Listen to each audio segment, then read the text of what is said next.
La prière, tu la prends au sérieux. L'offrande, tu la prends au sérieux. Le jeûne, tu le prends au sérieux. Quand ce que tu demandes te coûte vraiment cher. Mais j'ai envie de te dire, si tu veux quelque chose qui te semble inaccessible, fais ce qui te semble inaccessible. Tu veux quelque chose qui relève de l'impossible, pose des actes impossibles. Les mêmes causes produisent les mêmes effets. Les mêmes calculs donnent les mêmes résultats. Tu veux un nouveau résultat, change ton calcul. Change ta manière de donner, change ta manière de prier. Arrête de dire non, j'ai prié pendant 2 minutes, donc j'ai sommeil, j'aimerais dormir. Ce n'est pas un sacrifice, ce n'est pas un prix. Parce que tu pries dans la zone de confort. Le prix commence lorsque tu es dans une zone d'inconfort. C'est là que le sacrifice commence. Sinon, tu as prié de 18h à 21h. Quand tu as eu sommeil, tu allais dormir. Cette prière n'est pas sacrificielle. Elle se fait dans l'heure de ton confort. Mais on dit, à minuit, tes paupières descendent comme ça. Vous n'avez pas dormi. Là maintenant, si tu pries, c'est un sacrifice. Qui comprend de quoi je parle? On te dit toi-même où tu es là, tu as juste 100 000. Donner 200 000 à Dieu, ça c'est un sacrifice. Tu dois donner les 100 000 à Dieu, c'est un sacrifice. Les gars,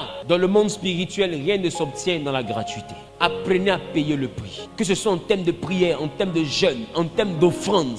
Les gens sont les plus disent, je veux la grâce de Salomon. La prospérité de Salomon se déclenche que par l'offrande. Dieu s'invite dans le rêve d'un homme. Mais de quel homme? Un homme qui construit un temple qui n'avait jamais existé. Qui met de l'or, même sur les poteaux. Les poteaux, là, Salomon a mis de l'or. Les ustensiles, tout était en or, même les cuillères. Et puis, le jour où Salomon décide de faire l'inauguration du temple, il offre 1000 bœufs, 1000 béliers. Tout ce qu'il a offert, il a offert 1000.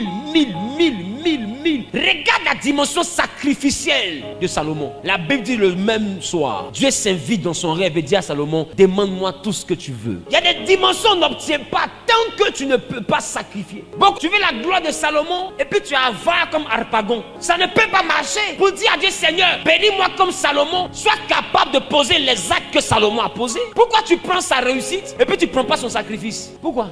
Donc quand tu regardes les éléments dans la Bible, tu dois être capable de chercher à comprendre quel est le niveau de sacrifice qu'il te faut pour atteindre une dimension. Mais dans tous les cas, chaque niveau que tu veux atteindre demande un autre niveau de sacrifice. Si tu as payé le prix jusqu'à devenir millionnaire, que tu aspires maintenant au milliard, tu vas constater qu'à un moment donné, il y a comme un plafond qui te bloque dans un niveau. Ce qui débloque, c'est un nouveau sacrifice. Le jour où tu as donné 10 000 à Dieu, c'est action prophétique. Or, dans le péché, tu ne vas pas donner 10 000 à Lingo. Dehors, toi le même qui donne 500 toujours à Dieu, 100 francs à Dieu. Dehors, tu payes mèche 200 000. Tu te joues les durs quand il dit garder la monnaie dans le monde. Quand tu finis ça le samedi où tu pètes les champagnes, dimanche matin tu arrives, fais une offrande à Dieu, 500. Parce que Dieu c'est le sauvage de l'histoire au fait. C'est ça. Tu lui donnes des miettes et puis lui te rend grand. C'est ça. Mais le DJ qui bouffe ton argent, la fille qui bouffe ton argent, elle va t'élever, elle te trompe pour compléter. Va où? Et puis dans quelques mois, tu seras son ex. Et puis ça ne chauffe pas. Qu'est-ce que tu ne comprends pas? Là où se trouve ton cœur, c'est là où se trouve ton trésor. Et là où se trouve ton trésor, c'est là-bas que tu as fait le sacrifice. Quelle est la valeur du spirituel dans ta vie? Fais un sacrifice d'un autre niveau. Arrête de prier 30 minutes. Arrête de prier quand il est 18h. Prie quand il est 1h du matin. Sacrifie une partie de ton sommeil. Sacrifie tes repas préférés. Sacrifie tes lundis. Prends un lundi chaque semaine. Ou bien un lundi et mardi. Tu mets ça à part pour le Seigneur. Sacrifie. Fais un jeûne. Même un jeûne. Tout ça, c'est le sacrifice. On se prive de quelque chose qu'on aime pour que Dieu nous donne quelque chose qu'on aime. C'est ce que tu aimes, là, il faut sacrifier.